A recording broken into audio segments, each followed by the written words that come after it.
Starting today for a month, we want to introduce foreigners' favorite summer travel destinations in Korea. The first location is a hotpeul, or hotspot in the heart of Seoul, where traditions and trends coexist. It's Gyeongbokgung Palace, one of the most popular attractions among foreign tourists who visit South Korea's capital, Seoul. Today, for our first K-Travel series, we invite two young Seoul guides who know Gyeongbokgung inside out. They are Kylie Stecher and Nabilah Kamal. Welcome, Kylie, and welcome, Nabilah. All right, so thank you for joining us on the program. So first of all, both of you are very interested in Korea and Korean culture, and there is a good reason for why you know Gyeongbokgung so well. So first, please introduce yourself to our viewers. Let's start with you, Kylie. Yes, hi. My name is Kylie. I'm from Canada, and I'm currently a fourth-year student at Gyeonghuigung University. And just this past spring, I was a Kumi Dongis in the Royal Palace Festival at Gyeongbokgung. And Kumi Dongis is a volunteer who guides foreigners and also Koreans through the palace. And last time you were here with Jessie together, but today you're partnering up with Nabilah. Yes. So Nabilah, it's the first time for you on the cultural wave. So please introduce yourself to our viewers. Hi, my name is Nabilah and I'm from Malaysia. I was a student at Changdeokgung University, and actually I've already joined the Palace Festival last year as a Kumi Dongis for my first time, and this year is my second time as a Kumi Dongis. So we actually toured around the palace where we take a lot of beautiful photos for the visitors with the traditional props and all. It must be such a great experience because I see so many Kumi Dongis who do it not just one time, but do it the next year again. So I'm very happy to have two Kumi Dongis here with me in the studio. Now let's talk about Gyeongbokgung Palace because that's our main focus today. So Kylie, we've got in the capital Seoul, Gyeongbokgung, Changdeokgung, Deoksugung, and Changgyeonggung and Gyeonghuigung palaces. But Gyeongbokgung Palace is like the most representative one. So tell us why. Well, first of all, Gyeongbokgung was the very first palace that was built in the Joseon Dynasty. It's also the one that's the biggest, as it was for most of the royal work that would be done during the Joseon Dynasty. So you could see kings getting crowned there. It's the place where Hangul was made as well. So it's very cool to be there. And even the architecture they specifically designed with the well-being of the Joseon Dynasty in mind. Right, and it's also very unique because of the significance of the location, right? Yes. Compared to the other palaces? Yes, like I mentioned, all of it was made with the well-being of the dynasty in mind. So it's right in the center of Hanyang, which was what Seoul used to be. Right. Yes. And all of the buildings are set up in a particular feng shui kind of way. So it's all very cool. And I mean, Gyeongbokgung Palace itself, just touring around it itself is a very great experience. But I heard there are also some activities that you can do at Gyeongbokgung Palace. So Nabilah, could you tell us about those experiences, those activities? Yeah, apart from just walking around the beautiful grounds, so Gyeongbokgung offers several other cultural experiences. The most, I would say, popular and free activity is you can actually look at the royal guard changing ceremony held at the Gwanghwamun Gate. So it is a colorful and dynamic performance that actually recreates the traditional changing of the royal guards. So this ceremony is actually performed twice a day, where in the morning and one in the afternoon. But aside from that, in some seasons, there is also calligraphy and traditional craft experiences. For example, one of the most popular that you can book through online sites is Gyeongbokgung Senggwabang Tour. So through this program, the visitors can taste the palace snacks such as like 오미자과편 and also palace medicinal tea such as samgyu tea. So by experiencing this, you can actually feel as if you are traveling back in time and actually lived into the Joseon era like a king and queens. Oh, so much to do there. And I know that one experience foreigners, foreign tourists, once they come to Korea and to Gyeongbokgung Palace, what they really enjoy is to wear the traditional Korean attire, Hanbok. And I probably can imagine that both of you have worn Hanbok before. So could you tell us about that experience, wearing that Hanbok and walking around Gyeongbokgung Palace? Kylie, you first, please. Yeah. So obviously it's great and very fun to be prancing around in the palace. I actually went just this last September with my mother to Gyeongbokgung, and we just went to one of the local hanbok shops, but I found that there was lots of colors and designs to choose from, a whole bunch of different sizes and stuff, so lots of choices. So your mom was wearing the hanbok too? Yes. So which colors did she go for and which ones did you go for? She went for a royal blue and I went for kind of a pumpkin orange, so we could have the contrast. See. Great match.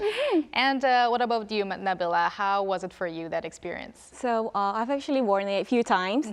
But the one that I would say most memorable for me is when I wore it with my family, where my mom and dad actually wore the king and queen costume. And we, as the siblings, we wore the prince and princess like a very fancy outfit. So I would say by wearing that, that actually leaves us with a very unique, one-of-a-kind photo in the Gyeongbokgung Palace at that moment. And speaking of photo, how do you take those photos? Do you have any recommendations? Because in Korea, we like to call it 인생 shot, which means kind of a once-in-a-lifetime photo. So do you have any tips on how to take the best photos there? Okay, that is actually a good question, because when I was in Kumi Dongis, I was actually part of the 인생 shot, which is the photo team. So if I would like to pick a location inside of the Gyeongbokgung, I would say you could go for Chipgyeongdang and Hamhwadang. So around there, there's a lot of traditional door frames and also the wooden corridors. By just walking around the area, you can actually take a very perfect photo. It is very beautiful and traditional.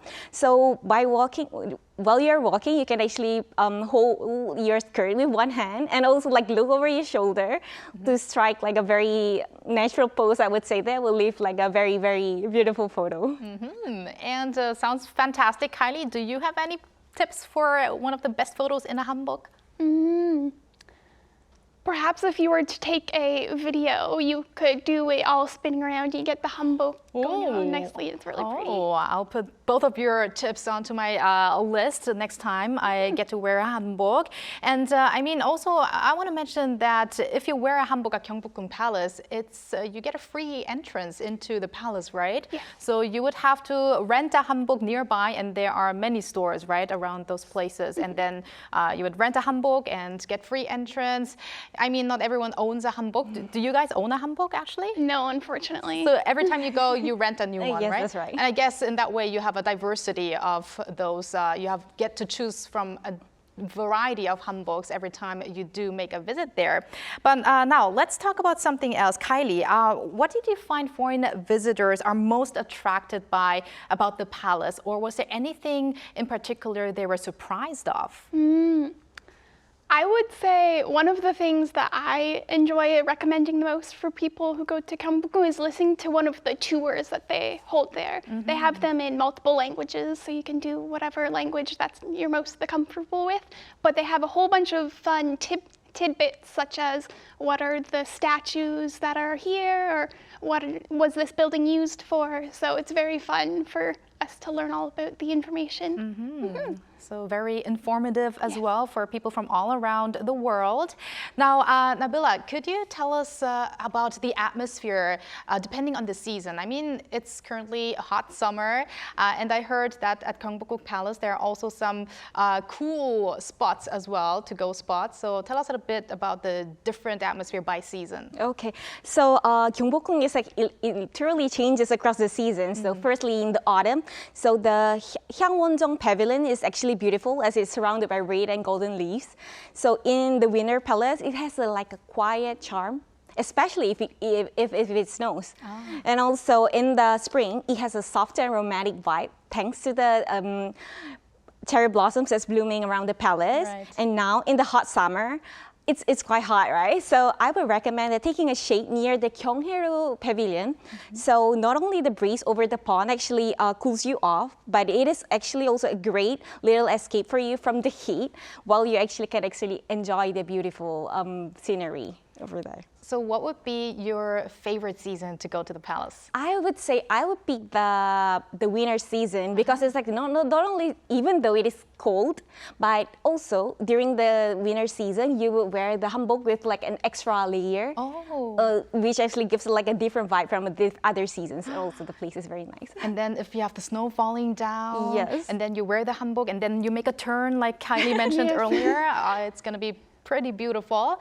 But now we are in summer, and you said there are some places where you can cool off, and I guess Gyeongbokgung Palace is great for all seasons. But Kylie, now let's talk about some of the ways to get to Gyeongbokgung Palace. Do you have any recommendations for foreigners how they should move to the location? So I would say one of the most kind of vibey ways that you could get there is you could go by bus, because it will take you right to the front of Gwanghwamun, and you can walk through Gwanghwamun then to go to Gyeongbokgung.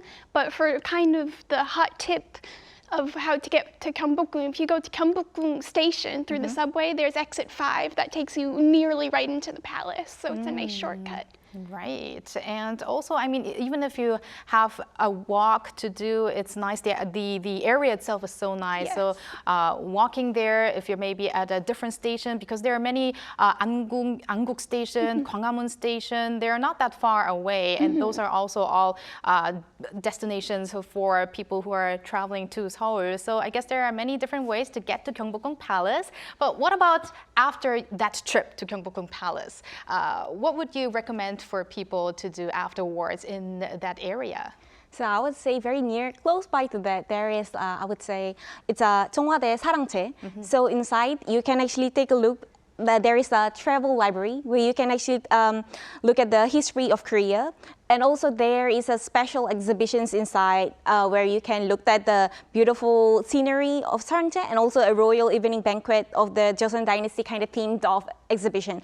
Besides that, since it's summer, to wrap up your day, I would recommend like eating samgyetang, because in Korea, in summer, you say beat the summer with a samgyetang. Right. So you can also get finish it up with bingsu. Yes, 이열치열 is what we would call it here in Korea. And I actually just had samgyetang yesterday, and I would really recommend that as well. And especially because around that area, if you go to Insadong, for instance, you can have so many Korean traditional 한식집, Korean traditional food with all of the bansans, the different side dishes. Kylie, what about you? What would you recommend to our viewers when you're in that area? Personally, I would like to recommend some of the museums that are right in the area. So things such as the Palace Museum or the Folk Museum. You can see some of the more traditional vibes and learn about them as well while you're there at Gyeongbokgung. But like you mentioned about Insadong, the hansikjip are also quite nice. But I would like to recommend going to a cafe, especially if there's some tea shops that are in the area, and they're quite nice to sit and have a nice cup of tea. Nice cup of tea, and maybe also that bingsu that Nabilah mentioned before. Now, finally, do you have any plans to participate again in the Gyeonghuigung activities? Kylie, what about you? I definitely would like to. Like previously when I was on here, I was with Jessie, who was on the fall event of Gyeonghuigung and then came on to the spring, so I kind of want to do the same as well and go from spring to fall and get the different vibes. So have you guys actually met at the Royal Festival before? Have you worked together? Actually, we were not in the same team. We were not in the same team. Oh, I see. But maybe in the future? Yes. Yeah. Because you made a great team today here on the show. So now that we know a lot about Gyeongbokgung Palace, a lot of informative stuff that you mentioned, and also how to get there, what to do afterwards. Thank you very much for your time today. Kylie, thank you for your second time here on the program. Thank you. And Nabilah, it was a pleasure to have you on the program. Thank you. All right, thank you very much.